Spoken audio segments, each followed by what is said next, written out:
Bonjour et bienvenue dans cette vidéo. On essaiera de découvrir les attaques par déni de service, mais cette fois orientées réseau sans fil. On pourra découvrir comment effectuer donc des attaques de type DOS sur des points d'accès, soit en désauthentifiant les utilisateurs qui utilisent le point d'accès, ou encore en causant directement au sein du point d'accès un déni de service. Pour cette présentation, suivra le plan suivant. Nous allons commencer par une petite introduction, suivie par les outils qu'on va utiliser. On finira comme d'habitude par un lab. On effectuera ces attaques par déni de service. La dernière attaque contre les réseaux sans fil reste le déni de service, qui consiste à cracher le réseau. Donc, les réseaux sans fil sont extrêmement sensibles au déni de service, c'est un point qui est très important à connaître et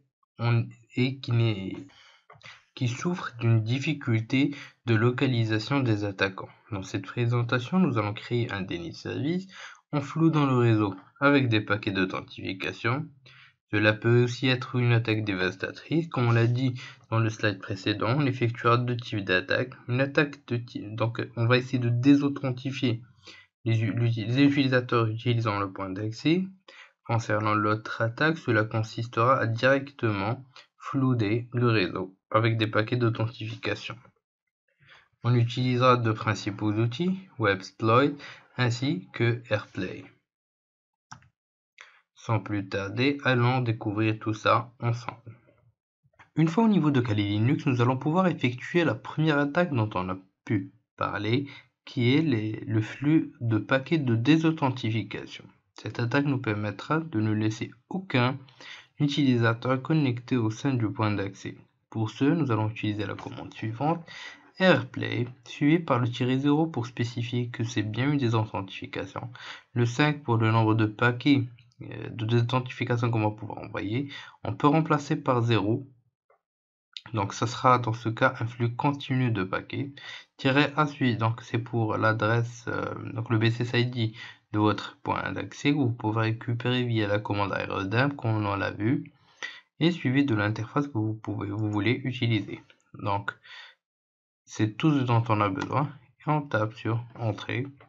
Donc voilà les 5 paquets de désauthentification vers le point d'accès ayant le BSSID suivant. Vous pouvez aussi spécifier l'adresse MAC d'un client en ajoutant l'option C, suivi par l'adresse MAC de l'utilisateur que vous voulez déconnecter au réseau Wi-Fi. Donc maintenant qu'on a pu voir comment on a pu réaliser cette attaque grâce à Replay, passons à un autre outil qui nous permettra d'effectuer des attaques DOS pour flouder, mais aussi l'utilisation d'un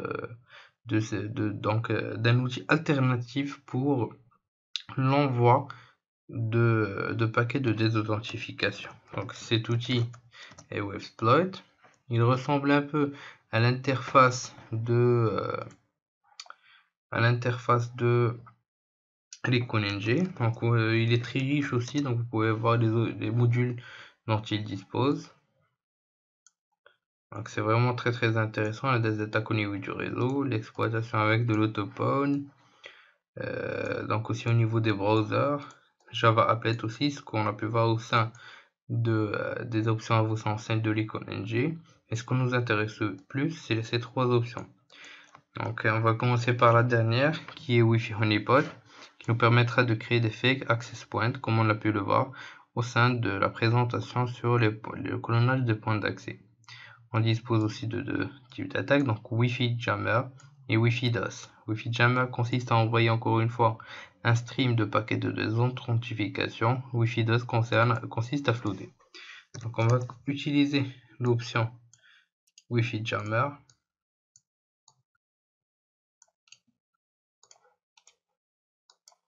Vous pouvez voir les options dont vous avez besoin en tapant Show Options. Donc ce qu'on va faire, c'est qu'on va pouvoir récupérer le nom de notre carte. Donc c'est pour l'instant WLAN 1 one. Donc pour spécifier une option, c'est 7. Interface par exemple WLAN 1 one. On va voir si cela a bien été ajouté. Donc non, puisque la valeur est spécifiée à un certain nombre de caractères. Donc ce qu'on va faire, c'est qu'on va arrêter RMonNG au niveau de cette interface et revoir s'il y a un changement au niveau du nom. Donc c'est du WLAN 1. Donc voilà. Donc, concernant le BSSID, c'est celui qu'on a vu tout à l'heure. On va le copier tout simplement.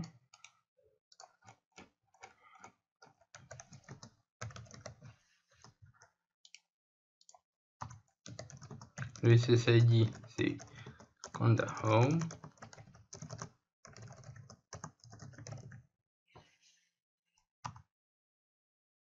Le reste, on n'en a pas besoin. Donc voilà, cela a été modifié avec succès. Donc il vous suffira de taper Run pour lancer votre attaque. Donc voilà. Donc pour utiliser l'autre module qu'on a pu voir, donc on va pouvoir revoir ça. Donc CTRL-C pour revenir en arrière. Show Modules. On va copier le nom de l'autre attaque DOS. Donc use pour utiliser cette attaque là. Show Options pour voir les options dont on a besoin. Donc c'est un peu pareil. Il vous suffira de rentrer les informations dont vous aurez besoin et bien sûr de taper Run pour lancer le tout. Pendant cette présentation, nous avons pu découvrir comment effectuer des attaques de type de déni de service sur un point d'accès, aussi bien en utilisant des attaques de type désauthentification des utilisateurs, mais aussi en floudant le réseau, donc des attaques DOS basiques. Je vous dis merci de votre suivi et à la prochaine vidéo.